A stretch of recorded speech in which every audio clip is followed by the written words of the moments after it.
আমাদের সবার জীবনে একটা জাপটে ধরার মানুষের ভীষণ প্রয়োজন। এমন একটা মানুষ যে সবসময় আপনাকে জাজ করবে না। আপনার যে কোনো সিরিয়াস টক, অভিমান, জেদ, রাগ, খামখেয়ালিপনা, বেলেল্লাপনা সময় নিয়ে শুনবে।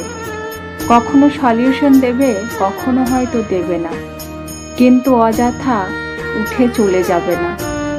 এমন একটা মানুষ যার কাছে খুব সহজ সরল হওয়া যায়, যার কাছে খুব খারাপ দিনগুলোতে চোখের জলে নাকের জলে হয়ে বলা যায়, আমি ভালো নেই। মানুষের সঙ্গই আসলে মানুষের জীবনে প্যারাসিটামলের মতো কাজ করে।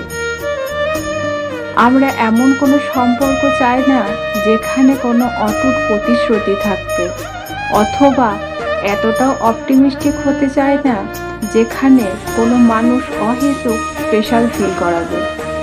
খুব বেশি হলে আমার সামনে বসতে হবে, আমার থমথমে মুখটা দেখে আমার মনের ভাবটাকে আন্দাজ করতে হবে, আমার নীরবতাটাকে একটু আধটু পড়তে জানতে হবে। তারপরেও যদি কিচ্ছুটি না বুঝতে পারে তাহলে হুটহাট জাপটে ধরতে হবে। ব্যাস এইটুকুই।